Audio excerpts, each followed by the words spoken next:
Today ay nais po nating patuloy na talakayin ang tungkol sa pag-ibig. Ang sabi natin, para tayo tanggapin natin ang pagkapala ng ating pamilya, we need to rely on the Lord. Power walk. Pangalawa, para matanggap natin ang mga biyaya ng Panginoon para sa atin at sa ating pamilya, kailangan yakapin, embrace mo ang pagmamahal ng Panginoon sa iyo. Ito isang picture. Tingnan po ninyo mga picture na ito. Ano po? Ayan, tingnan natin. At yung bang embrace, sabi nyo nga embrace, ano po, ayan. Embrace, ano po. Nakakita na ba kayo na nagyayakap, ano po? Ha? Minsan pag kami nagyayakap talagang, ang sarap tignan na yung yakap ay talagang bigay todo, ano ha? Ewan ko kung nandyan na picture. Yung bigay todo, yung yakap, ano, pag niyakap ka, ay yayakap ka rin, ano. TJ, can you come here please? And demonstrate na lang natin. At wala pa yung picture, ano po, ayan. Yung a father hugging his son, di ba? Yeah. Amen. Di ba? Ang sarap nung gano'n, di ba? Ang sarap nung gano'n na pagka niyakap ay isa pa nga anak. Lagi na lang si Cherry Pernal, lagi yung mayakap sa'yo. Eh. Thank you, thank you. Ayan. If there's one thing I always love to do is to hug all of my 5 children. Of course, syempre, ang mama nila, ano po. Mga kapatid, madalas tayo po, parang we cannot comprehend how God, the God who created the heavens and the earth, how God who is holy would take time and in fact step down on our level and love us, hug us, despite of our weaknesses, despite of our failures, kahit ano yung kapalpakan natin, mga pagkukulang natin, our God is saying, anak, I love you. I poured out my love to you. Come on. Enjoy my hug. Mga kapatid, mga minamahal, sa maraming pagkakataon na ating buhay, we are ignoring the hug, the love of God. We are not enjoying the love of the Lord. That's why we miss a lot of blessing. That's why we miss a lot of things in our lives because we are missing to enjoy the love of God. Mga kapatid, mahalaga na maunawaan po natin. Nasabi po natin, we need to be rooted in the love of God. Last Sunday, we discussed that. Ano po? We need to be rooted in the love of God. Enjoy that love. No question ask kind of love of God. Ngayon naman, ang sabi po ng talata po natin, you need to be established in love. What is the meaning of being established in love? Meaning, dahil pinuno ng Panginoon ang puso mo ng pagmamahal, ikaw ngayon ay will be known by love. Hallelujah.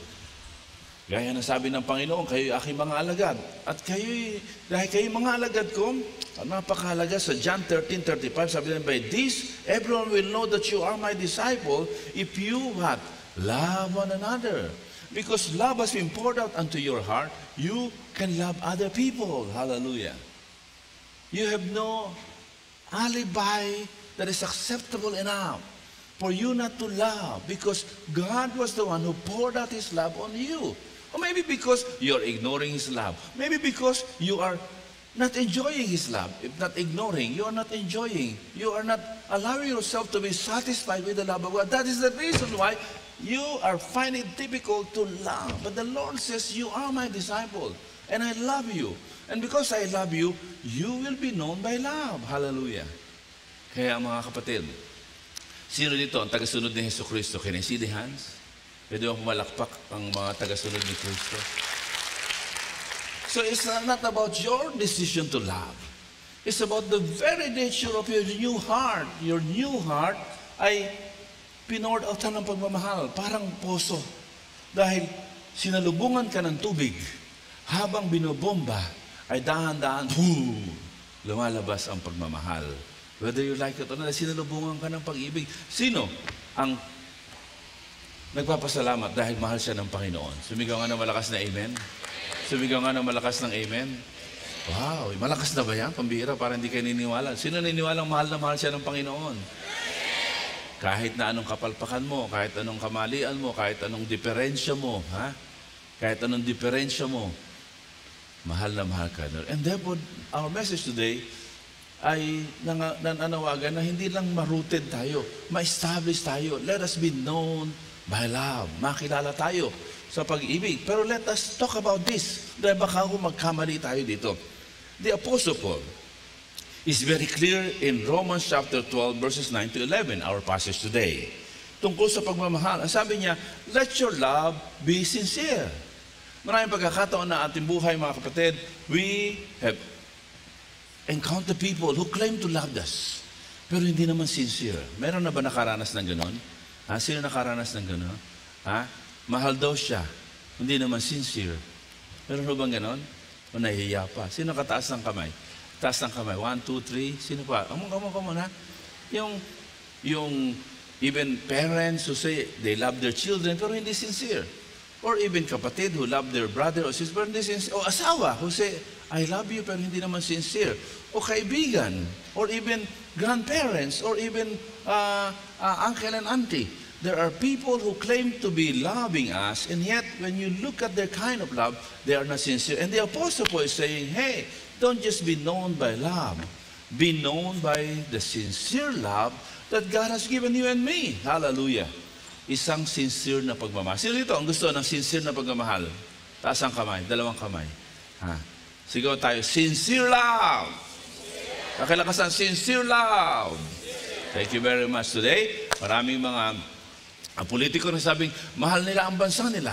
Pero hindi sincere. Sapagkat tignan mo ang kanilang mga decision making. Tignan mo ang kanilang mga ginagawa. Hindi consistent sa kanilang claim na pagmamahal sa bansang Pilipinas.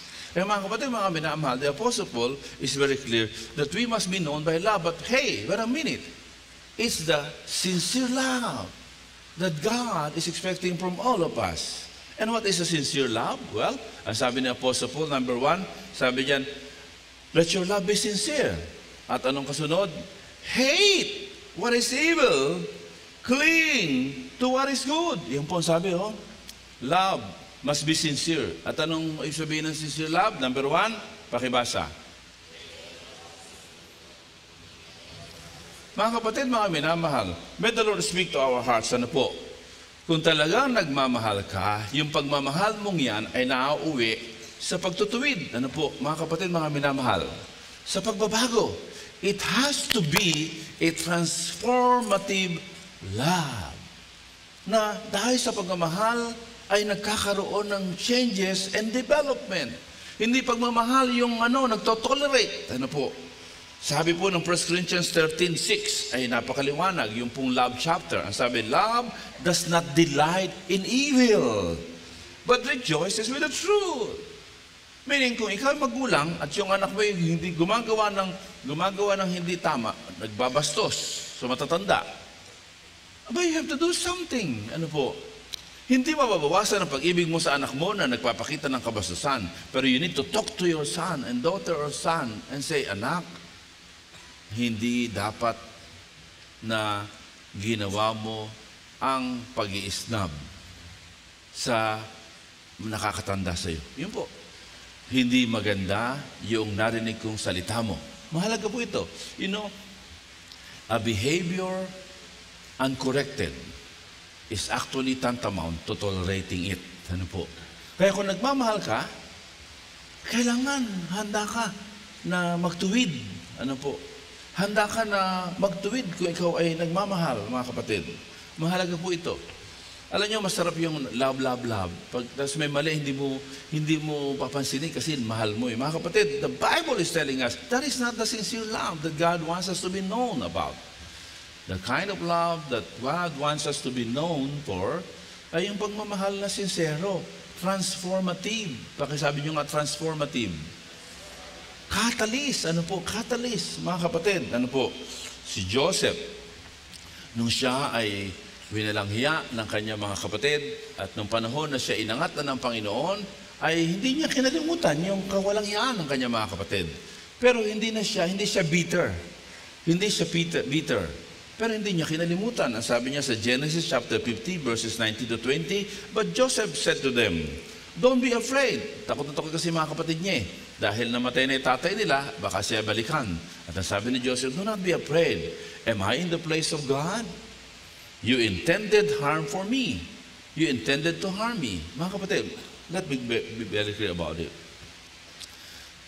Yung kawalangyaan ng kanya mga kapatid ay sagad sa buto. Hindi siya naging bitter about it. Kasi puno ang puso niya ng pagmamahal ng Panginoon. Ano po? At dahil doon, siya po inangat ng Panginoon. Yun ang maganda kapag hindi ka bitter.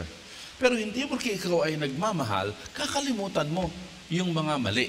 At isasara mo ang mata mo sa mali. Hindi po. Nung pong kausap niya yung mga kapatid niya, sabi niya, am I in the place of God? You intended to harm me.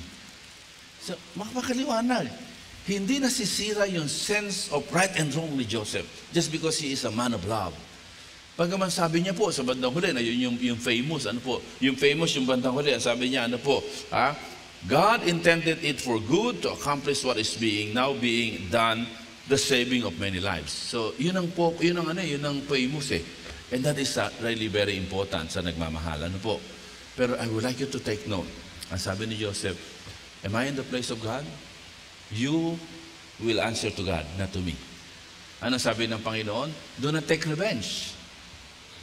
I, your God, will take revenge. Pwede yung palapakan natin ng Panginoon sa bagay na yun.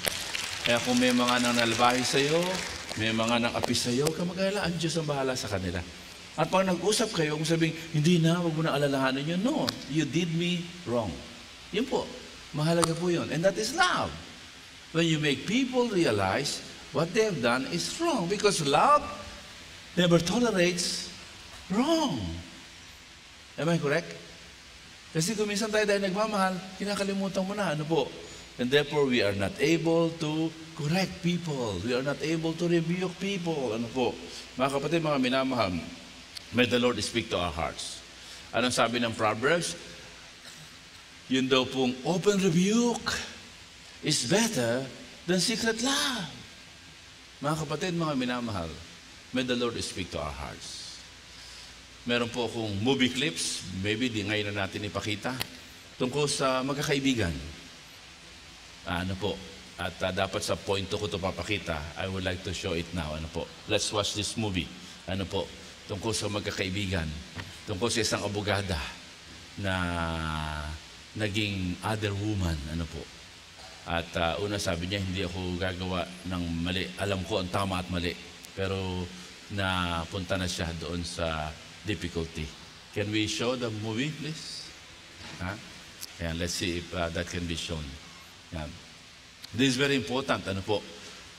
Importante na tayo po ay matuto po. Pag nagmamahal ka, huwag kang matakot na magtuwid at mag-correct. Si Apostle Paul, nung nagkaroon ng pagtitipon ang mga tagasunod ni Kristo, nakita niya si Pedro ay nakikihalubilo sa mga Christian na Gentiles. Pero nung dumating yung disciples na Hudyo, ayaw ng Hudyo sa Gentiles, dali-dali umalis si Peter at pumunta sa table ng mga Hudyo. So, hypocrisy. And the Apostle Paul was very prompt, and he rebuked the hypocrisy of a fellow apostle. Mga kapatid, mga minamahal, love, in order to be sincere, must be transformative. Pangalawa po, mga kapatid, mga minamahal, mamaya natin pakita, ay yung sinasabi po sa talatang ito, pagtinan po natin, be devoted to one another in love.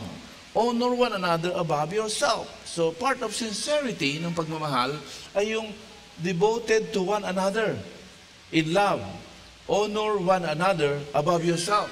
Mga kapatid, yung walang tapunan, hindi mo itatapon.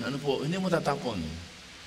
I grew up in a tradition na kapag kami nagkasala, bahagi ng disiplina, tatayo sa harapan at magkukumpisal sa harapan. And I could not understand why it should be done. Kaya po, nung ako po nagpahidar ng church, ang aking pong tinignan ko, ang Biblia, pag may nagkasala, kailangan magkumpisal sa somebody who can correct, who can monitor. Hindi kailangan public. Kaya kung public yung sin, then saka pa lang kailangan. Pero as much as possible, ang ideya po ng Romans, ng Galatians chapter 6 verse 1, restoration. Sigaw nyo nga, restoration. Because we love one another, pag may mali, hindi mo ipapahiya. Sabi niya, honor one, hindi mo ipapahiya. Si Apostle Paul was forced to correct Apostle Peter in public because he committed that public unethical action. Kasi ang saya-saya niya kasama yung mga Christian na non-Jews eh. Nang dumating yung kapwa niya Hudyo, ayaw ng mga Hudyo sa Gentiles, siya naintindihan na niya. The same God who works in the Jews is the same God who is working in the lives of the Gentile. Pero nakita niya, dahil natakot siyang ma-isafera sa samahan ng mga Hudyo, dahil siya umalis. And because of that public and ethical action, Paul has to rebuke him publicly. But ordinarily, ang kailangan po, sabi sa James chapter 5 verse 16, confess your sin with one another. So, to someone who can help you. Sabi sa Galatians chapter 6 verse 1, to someone who can restore you. To someone who can monitor you. To someone who can guide you to go back to the ways of the Lord. Hallelujah. Mga kapatid, mga minamahal, what am I saying here? Ano po? Ang issue po ay restoration. Hindi not to humiliate anyone. Ano po? Kaya po, since time immemorial, ano po, that has been our practice. May mga nahuhulog sa kasalanan, hindi natin tinotolerate. We call their attention, we rebuke. And when they are repentant, we help them be restored and they are able to come back sa paglilingkod sa Panginoon. Para pakinggan natin ng Panginoon sa maraming ganong karanasan po natin. Glory to God. At kung minsan, ang pakiramdam ng nagkasala, naku, alam na yata na lahat. Hindi ganun sa Hope of Glory. Sa Hope of Glory, bawal ang chismis. Sabi mo sa katabi mo, bawal ang chismis sa Hope of Glory. Pag hindi ka kasali, huwag ka sumasawsaw. Yun ang ating polisiya. Why? Because for us, a sincere love entails that you and I must honor one another. We should not be telling people who are not involved in any issues. Go to the right person. Kung sino yung may problema ka, doon ka pumunta in person. Sabi doon, go to him in private, sabi ng Bible. Ano po? Because we want to honor one another. Because we are devoted to one another, walang iwanan. Malibang kung sila ang aalis sa buhay mo, wala ka na magagawa. Di ba? Sabi ng 1 John chapter 2 verse 19, ano po? 1 John chapter 2, they left because they are never consider themselves as part of us. They can easily leave us, ano po. Pero, and they went out of us because they did not really belong to us. But for those of us who belong, ano po, walang iwanan. Sabi, be devoted to one another.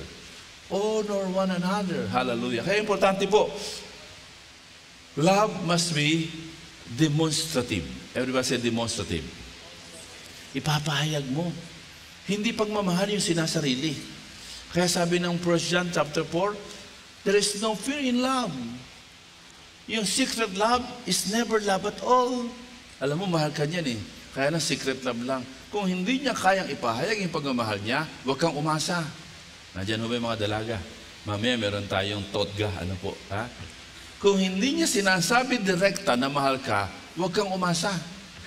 Mabibigo ka lang at masasaktan ka lang. Nandiyan ba kayo? Can I hear louder? Amen?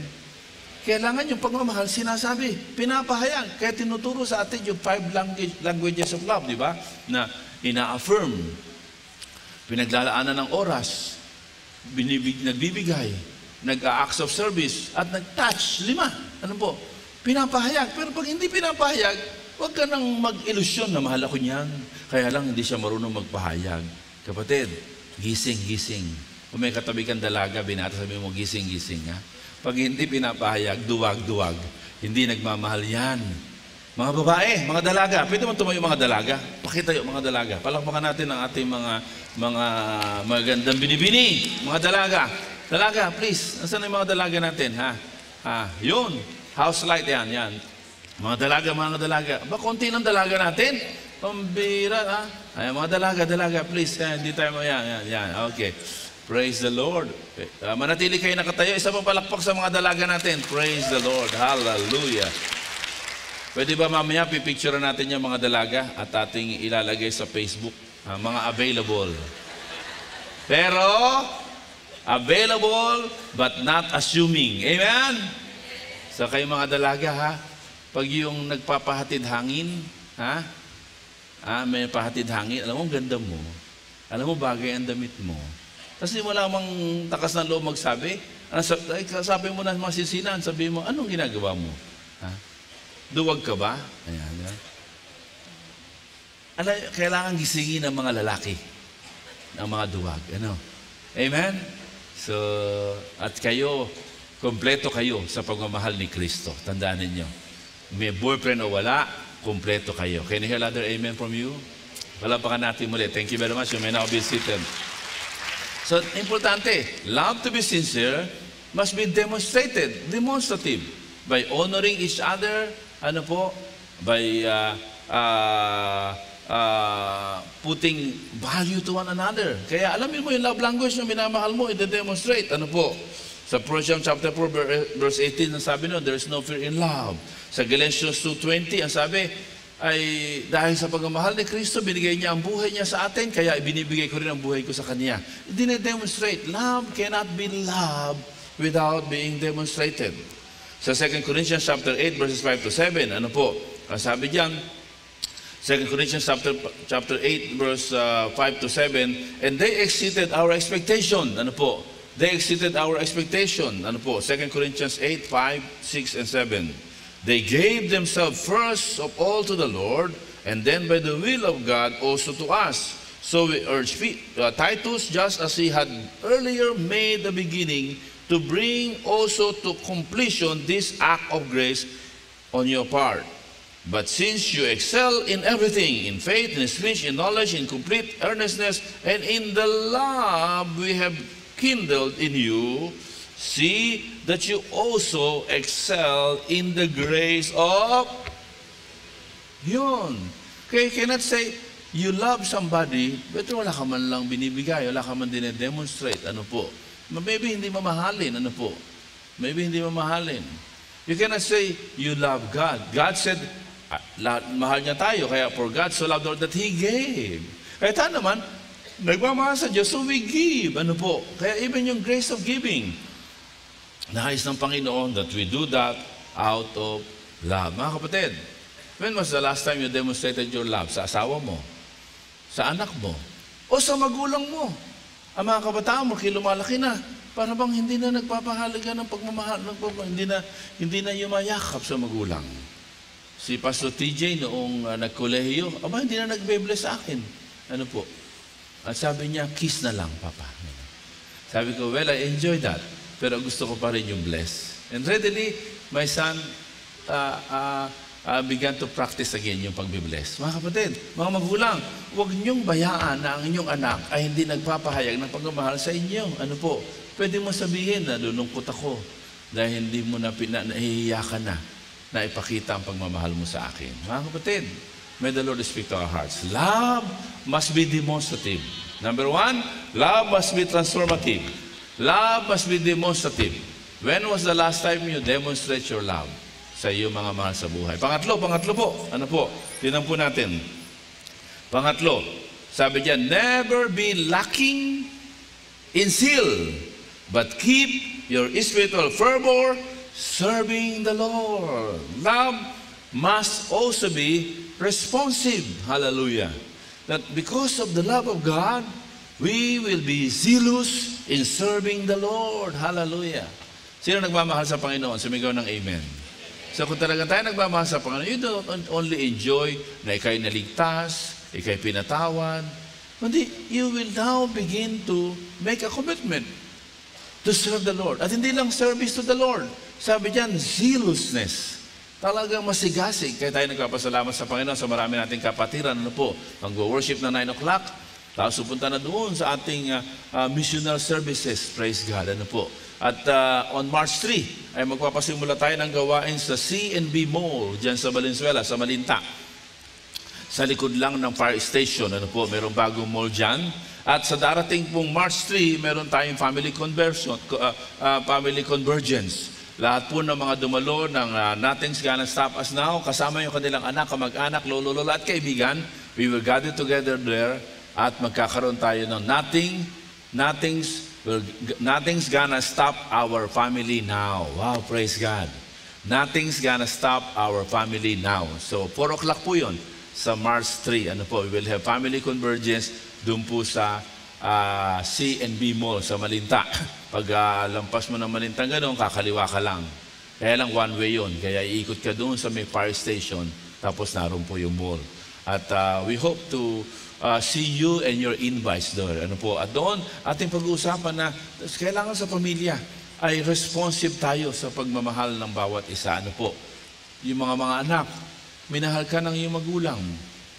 Hindi nila alam kung paano magmahal sa paraan ng gusto mo. Pero minahal ka nila. Kaya maganda, ikaw ang magtanim, mag-respond ka sa kanilang pagmamahal sa iyo. Mga kapatid, mga minamahal, sabi ni Apostle Paul sa 2 Corinthians chapter 5, ano po, verse 14. 2 Corinthians chapter 5, verse 14. Tingnan po natin. Sabi diyan, for Christ's love compels us. Look at that. Very powerful words. For Christ's love, ano po sabi? Ano sabi? Compels us. Very compelling ang pagmamahal ng Panginoon. Ano po? If you really embrace the love of the Lord, you cannot help but to be compelled. To be compelled to serve Him. Yan ang sabi nga po sa Galatians 2:20. I have been crucified with Christ. It's no longer I who live, but Christ who lives in me. And the life I now live in the flesh, I live by faith in the Son of God who loved me and gave Himself up for me. So the reason why the Apostle Paul is giving his whole life to the Lord, because he felt that the Lord loved him and he gave his life for him. That's why Paul gave his life also to the work of service. Hallelujah. Dahil sa pag-ibig ng Panginoon, we worship Him. We respond in worshiping Him. Ano po? Dahil sa pag-ibig ng Panginoon, we serve Him with our giftings and resources. Ano po? At dahil sa pag-ibig ng Panginoon sa atin, we do mission from God. Hallelujah. And that is having a missional life. Ano po? Having a missional life, and we reach out, we usher, and we nurture people to the Lord Jesus Christ. Mga kapatid, if there's one thing I'm thankful sa ating simbahan, ay ang mga kapatid, naintindihan nila yung missional life. Ano po? Na talagang tayo sa mundong ibabaw ay nararito upang ganapin ang ating purpose. Acts 13:36. Sabi po ng Panginoon sa pamamagitan ng Apostle Paul when he quoted the experience of David. Ano po ang sabi? For David, after he had served God's purpose in his own generation, ikaw at ako ay niligtas ng Panginoon upang dalhin sa langit. Ngunit bago kanya dalhin sa langit, pinapanatili kanya dito sa lupa para ganapin mo ang misyon mo sa buhay. Ang mag-akay ng iba upang hindi lang ikaw, kundi mas marami pang kasama natin na papasok sa kalangitan. When was the last time you shared the love of God? When was the last time you lead a person to pray to receive the Lord Jesus Christ? Mga kapatid, sa ating Academy of Reproducing Disciples and Shepherds, I require our teachers to ask their student na every week ay magre-report ilan ang nasyaran ng gospel, gift of life, or other means, ilan doon ang tumanggap sa Panginoon, at ilan ang nag-commit naman nurture. Sapagkat when we begin to do our mission from God, doon nagkakaroon ng meaning ang ating buhay. Hindi lang po tayo nagpapasalamat sa mga bagong kaalaman, bagong training, kundi kailangan natatranslate ito. Ano po?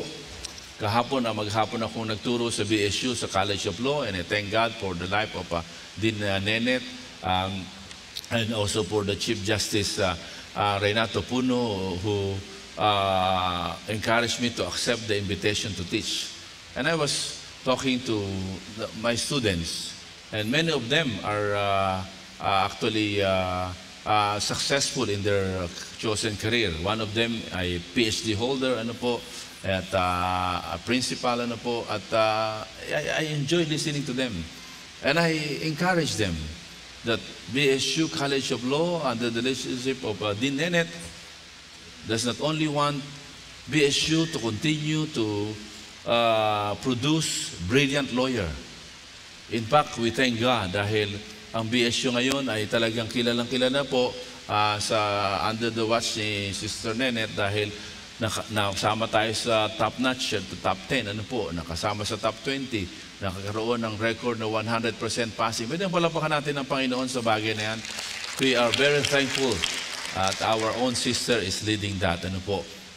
At I was encouraging my student yesterday na the vision of the school for them is not only that they will graduate with flying colors, not only that they will become successful lawyer at maging matagumpay, kundi magkaroon ng meaning ang buhay nila. At para magkaroon ng meaning, importante yung karakter. Importante na ang hangarin mo ay magtagumpay hindi para sa sarili mo, kundi para sa kapwa, para sa ibang tao. And of course, I took the opportunity to share the gospel to each one of them.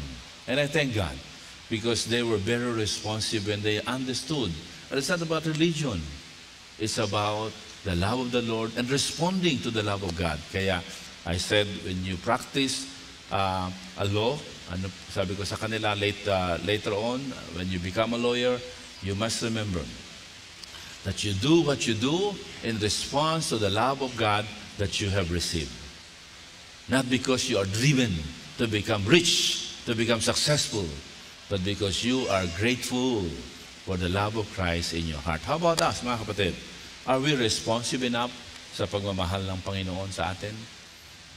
You can be responsive by, number one, worshiping Him. Be eager to worship Him. Huwag mong binabaliwala ang panahon at pagkakataon that we gather together to worship. Kaya we thank God sapagkat we have a Sunday worship together, congregational, but we also have midweek house churches in worship. Praise God. Pwede bang palapakan natin ang Panginoon sa bagay na yan? So because this act of worship is our response. Ano po? Pero hindi lang yon. Another response is to serve Him with what you've got. What do you have? Yung galing mo, ipaglingkod mo kay God. Yung oras mo, ipaglingkod mo kay God. Yung resources mo, ipaglingkod mo sa Panginoon. Kaya I thank the Lord sapagkat yung ating management team sa pangunan ni Brother Tito, sa ating CTFP, mga volunteers po sila. Ano po? And they are rendering, their voluntary service para sa CTFP.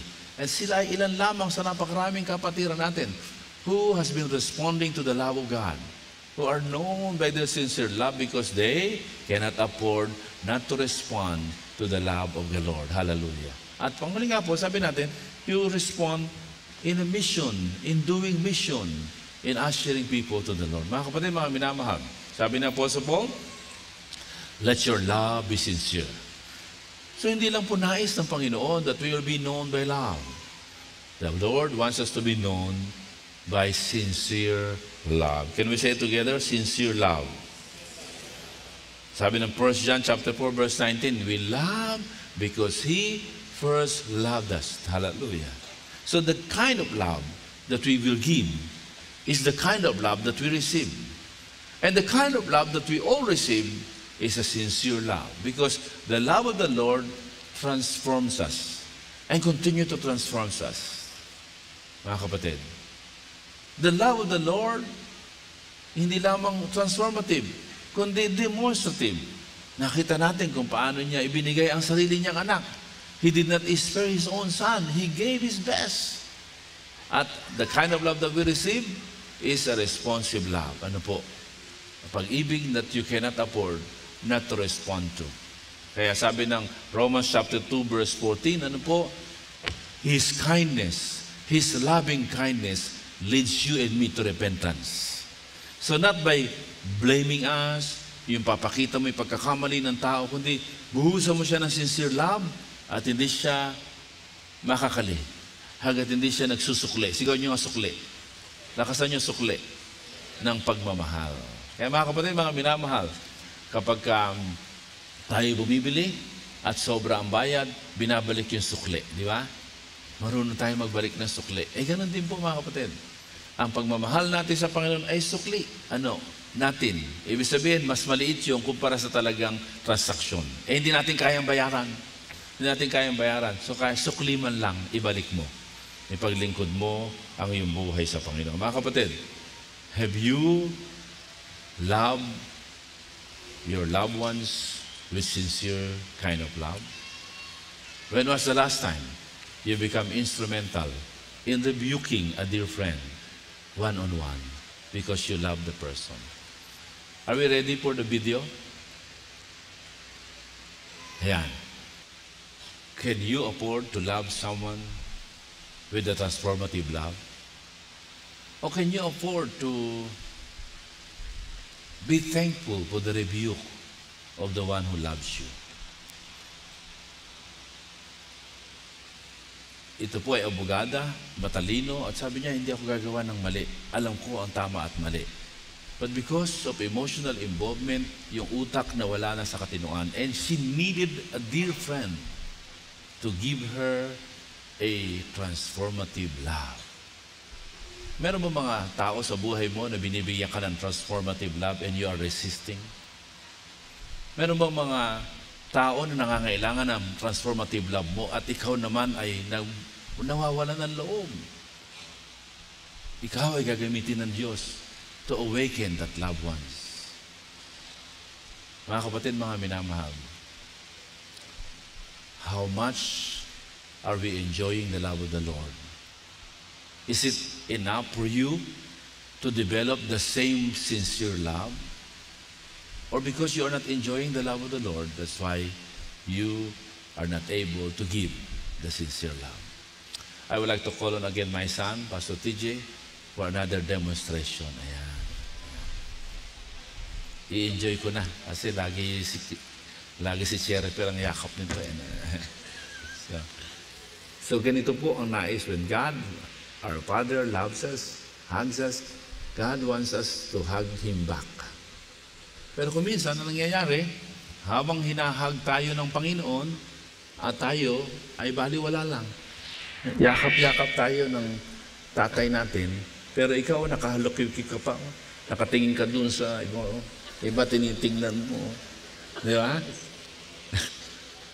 Eh, ang gusto ng Panginoon, when He hugs you, you hug Him back. Amen.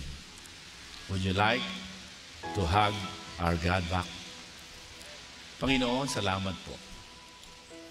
Salamat po, Panginoon, sapagkat sa aming sarili,